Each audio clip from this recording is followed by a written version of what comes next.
En 2011, avec la réglementation du Grenelle de l'environnement et avec le soutien de l'ADEME, le CIEMTO a souhaité faire une étude sur la tarification incitative dont le but est essentiel de limiter les tonnages, augmenter la qualité de tri sélectif et donc de recyclage, l'optimisation des collectes et évidemment la maîtrise des coûts essentiellement. Les communes étaient majoritairement à la redevance. C'était un dispositif qui leur paraissait juste sur le territoire, petite commune, facile à mettre en œuvre, donc tarification fondée sur le nombre de personnes vivant dans un foyer. Au 1er janvier 2003, la compétence a été transférée des communes vers les communautés de communes qui du coup ont repris le dispositif majoritaire qui était en place. Avec cet inconvénient, c'est que chaque communauté de communes a mis sa redevance un peu à sa sauce et le SMICTOM a voulu mettre de la cohérence, même service public, même tarif, et en 2010 a instauré une redevance unique avec comme incitativité un tarif fondé sur le volume du bac gris.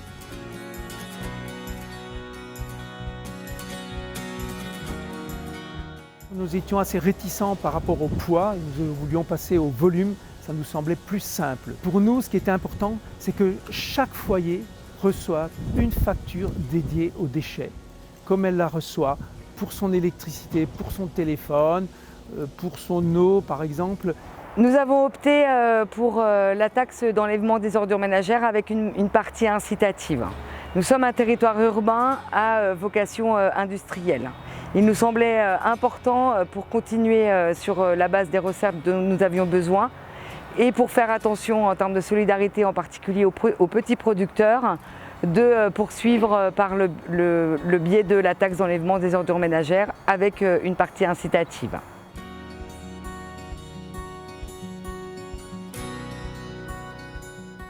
La part fixe, nous sommes partis sur ce qui nous semblait ne pas pouvoir bouger, c'est-à-dire les camions, la collecte, les salaires, les frais fixes que nous avons.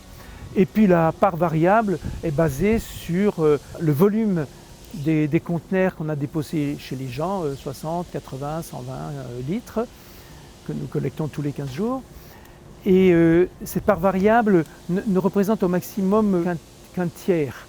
Alors, c'est pas simple parce qu'il faut un équilibre entre les dépenses et recettes. Et nous avions donc opté pour une répartition entre la part fixe qui devait couvrir environ 80% de nos besoins financiers et la part incitative, les 20%. Je pense qu'on a eu la bonne estimation. Pour pouvoir établir cette grille, il a d'abord et avant tout fallu comprendre le principe de la taxe d'enlèvement des ordures ménagères avec une partie incitative. Nous nous étions engagés d'un point de vue politique à ce que les habitants ne payent pas plus. C'est passé également par la baisse régulièrement des taux de 2016 jusqu'à 2020, puisqu'on avait un taux de 10,10 en 2016 et qu'aujourd'hui nous avons atteint le taux de 7,7%. Une partie fixe qui comprend un nombre de levées de bac, un nombre d'accès en déchetterie et 5 sacs d'appoint. Et la partie variante est composée de levées supplémentaires au-delà du forfait.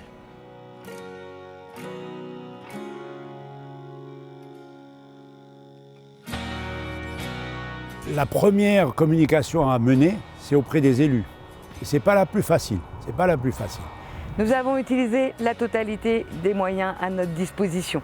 Nous avons utilisé des moyens humains, des moyens technologiques, des supports papier. Nous sommes passés par les communes, par les outils institutionnels de la communauté de communes.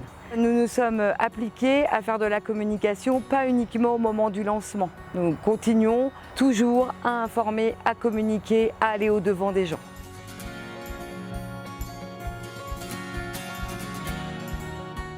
La crainte, c'est déjà quand vous touchez à un système qui existe. Bon.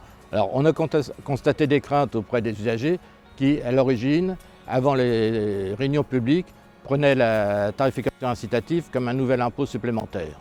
Dérive un petit peu au départ où certains usagers utilisaient les poubelles des parkings sur les départementales pour déposer leurs sacs d'ordures ménagères, chose qui est rentrée dans l'ordre depuis. Nous avions des dépôts sauvages avant. On a des dépôts sauvages après et on n'en a pas plus en mettant en place la tarification incitative. Évidemment que au démarrage, nous avons fait attention et nous avons travaillé au quotidien avec les services voirie, avec la police intercommunale, pour nous assurer que les quelques dérives qui pouvaient exister ne perdurent pas dans le temps.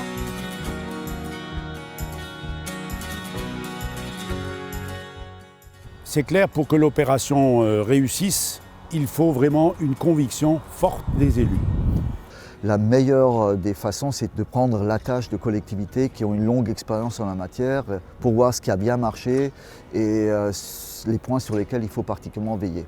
C'est vrai qu'après, il faut tenir des fichiers, mais finalement, lorsque vous êtes à la taxe, vous versez 8% au trésor public pour les services que le trésor rend à mettre en place la taxe.